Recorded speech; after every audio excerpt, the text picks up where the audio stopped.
Hello everybody, thank you so much for coming back to the channel. I have not made a video in so long, and I don't want you thinking it's because I've been lazy. No, my brain is like a hamster on a hamster wheel. I've had so much fun with all these new lessons I've been starting, and then I start another one, then I start another one. And so I thought, okay, I may never get videos made on them, but I want you to know what I've been studying out. For instance, I'm wondering, was John the Baptist the real high priest who was the forerunner of the final high priest, Jesus Christ? Because as I've started studying some of the things John the Baptist said, some of the things Jesus said about John, it's kind of looking that way. If indeed John the Baptist was the true high priest and is the one who closed out the Old Testament and initiated the new high priest, the final high priest, Jesus Christ, well, that opens up a lot of very perplexing passages. Okay, so another thing I've been studying, at the end of the 1,000-year millennial reign of Jesus Christ, we know that Satan is let out one more time, and very quickly, God does away with him. Well, think about this. At the 6,000th year, which we are in, we read in Revelation that Apollyon is let out of the pit, that he gets to have his chance on earth. And we know that God does away with him as well. Okay, so now there's a precedence set. If Satan is let out at the end of the 7,000th year, and a day is like 1,000 years, and we see that Apollyon and his cohort is let out after 6,000 years, well, is God showing us that every 1,000 years, every day, when it's dark, Satan is allowed to wreak havoc on the earth, and then God creates a shift, and he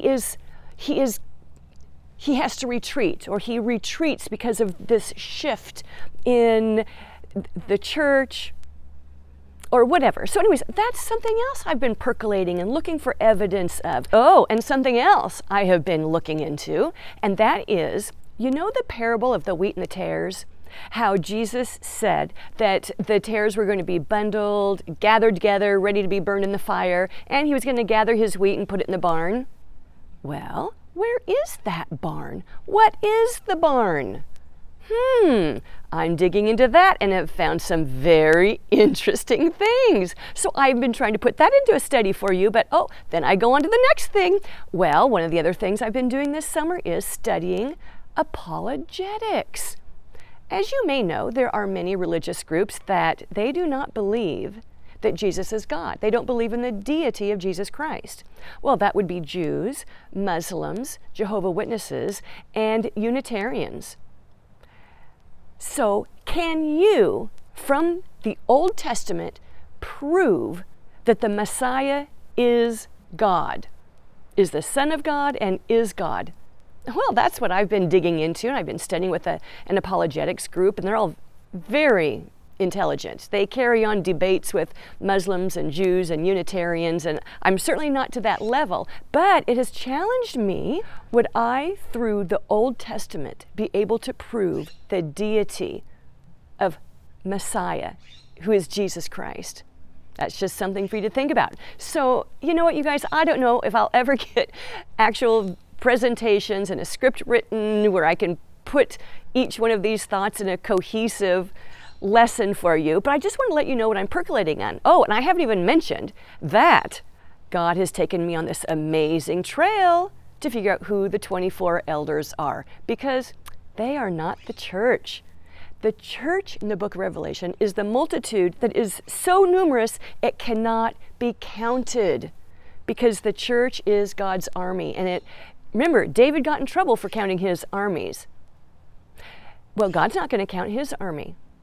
Well, the church that is raptured at mid-trib, that's God's army. They're going to do a lot of damage. They're going to be like David's mighty men on earth, serving during the second half of the Daniel's 70th week. And we know the bride is raptured pre-trib, and we're all anticipating that. We have a lot to be hoping in and studying. And think about this, God's thoughts are higher than our thoughts. So what this means is every day we should be having higher thoughts. We should be spending enough time with Him and hearing His voice that we're hearing His thoughts, because we have the mind of Christ available to us.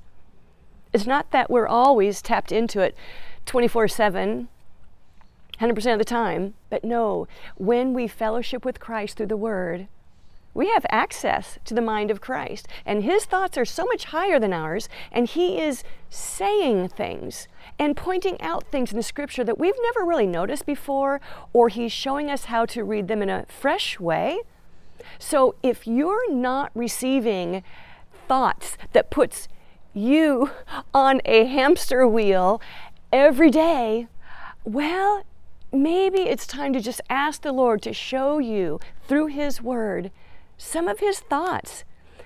Ask Him to reveal His thoughts to you that day, so that you have so many bunny trails to go on that it keeps your mind off of all this craziness that the beast system has released. And he will be releasing new things continually, and it'll kind of drive you nuts if you focus too much on any one of these catastrophes. But spend more time thinking God's thoughts and pursuing those thoughts, because they are higher than ours. That was just God putting out bait for us. Some people say, well, we can't know His thoughts. There it is in the Bible. His thoughts are higher, can't know them. He was just giving you bait, so that every day you would be trying to tap into what is the Trinity saying to each other in the throne room. King David heard. He heard the Lord talking to the Lord. Okay, we can eavesdrop on those conversations, and then we start studying them out in the Bible.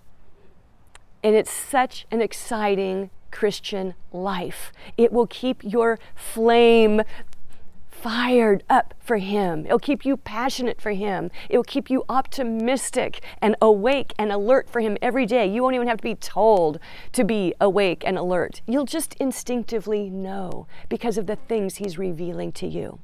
So anyways, team, I think maybe we are in a season where we need to be making informed speculations in order to even get to that next level of understanding of Bible prophecy. I don't know. Let me know maybe what the Lord has you studying out these days. I love learning from all of you. You have amazing insight. And again, I want to thank you guys for just tracking with us on this channel, and I had a great summer off, but again, I was not lazy. I was just percolating all these things. And I want to tell you, Kristen, whose channel is Prophecy with Kristen, she is on fire. Her last 3 videos are incredible. So I'm going to list her last 3 videos and provide the links in our description box, and watch them in order because they are progressive. And I'm telling you, it has been so exciting to get what insights Kristen has been receiving from the Lord, and she presents them in such a great way. Okay, I think that's about it for now, but I will be in touch with you again real soon. So again, thanks for being here, and I'll talk to you later. Bye.